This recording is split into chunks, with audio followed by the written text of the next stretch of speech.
குழந்தைகள் செத்து மடிந்து கொண்டிருக்கும் போது ஆக்சிஜன் கொடுத்த டாக்டரை கைது செய்யக்கூட ஒரு மூடர்கள் தான் இன்னைக்கு ஆட்சி கட்டளை அமர்ந்திருக்கின்றார்கள்.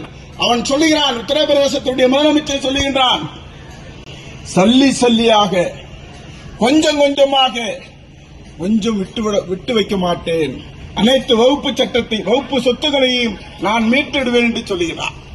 நாடாளுமன்றத்தில் தாக்கல் செய்யப்படுகிறது. இறுதியாக நாடாளுமன்றத்தில் ஒரு சட்டம் தாக்கல் செய்யப்படுகிறது, அறிமுகப்படுத்தப்படுகிறது.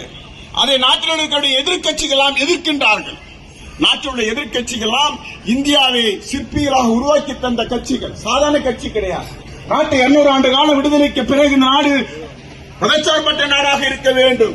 டாக்டர் அம்பேத்கர் வகுத்துக் கொண்ட அரசியலமைப்பு சட்டத்தின் மூலமாக இந்திய மக்கள் பின்பற்ற வேண்டும், அனைத்து இந்திய மக்கள் ஒன்றாக வாழ வேண்டும் என்பதற்காக மதச்சார்பற்ற கட்சிகள் எல்லாம் அன்றைக்கு உருவாக்கி தந்தார்கள். அவருடைய அரசியலமைப்பு சட்டத்தை தான் நாம் பின்பற்றி வருகின்றோம். அந்த அரசியல் கட்சிக்கு சொல்லுகின்றார்கள், வகுப்பு திருத்த சட்டம் என்பது இஸ்லாமிய மக்களுடைய சொத்துக்களை சூறையாடுவதற்கு சமமானது, இஸ்லாமிய மக்களுடைய சொத்துக்களை கொள்ளடிப்பதற்கு சமமானது.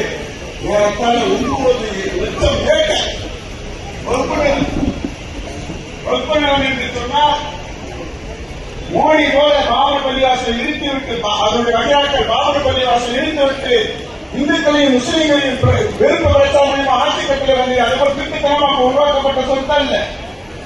நாட்டுடைய தேசத்தினுடைய தந்தை என்று போட்டப்படுகிற மகாத்மா காந்தி அவர்களை நாடு விடுதலைக்காக போராடி கொண்டிருக்கும் போது 1934 கொலை செய்வதற்கு முயற்சி செய்தார்களே, நாட்டில் விடுதலைக்கான ஒரு கூட்டம் விடுதலை நோக்கி போராடி கொண்டிருக்கின்றது.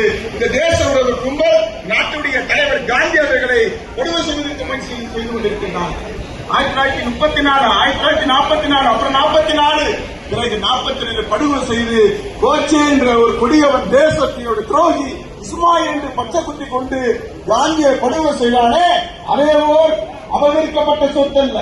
எங்களுடைய முப்பாட்டங்கள், எங்களுடைய முன்னோர்கள், எங்களுடைய செல்வந்தர்கள் எல்லாம் தானமாக கொடுக்கப்பட்டு கல்விக்காக, மசூதிக்காக, மதுசாவுக்காக, கல்வி வளர்ச்செய்வதற்காக தானம் செய்யப்பட்ட சொத்துதான் 9 லட்சம் ஏக்கர்.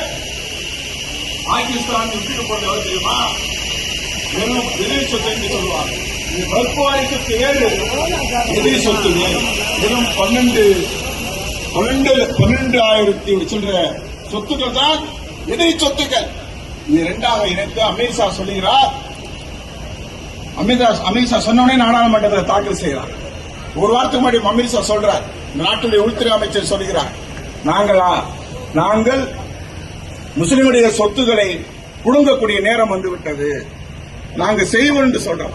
10 நாளைக்கு பிறகு நாடாளுமன்றத்தில் முன்மொழியப்படுகிறது, கூட்டுக்குழுவுக்கு அனுப்பப்படுகிறது. கூட்டுக்குழு மதிக்காமல் அவசரமாக இன்றைக்கு நாடாளுமன்றத்திலே தாக்கல் செய்யப்பட்டு மார்ச் மாதம் நாங்கள் நிறைவேற்றுவோம் என்று யார் சொன்னால் நாங்கள் நிறைவேற்றுவோம் என்று பிஜேபி RSS சொல்லுவது என்று சொன்னால், இந்திய மக்களுடைய குரல்களை மதிக்காமல் அனைத்து சமூக மக்கள் இன்னைக்கு எதிர்த்து போராடி கொண்டிருக்கின்றார்கள். இஸ்லாமிய மக்கள் மட்டுமல்ல, எங்களுடன் சேர்ந்து தொப்பல்குடி உறவுகள், எங்களுடைய மாமா மச்சானா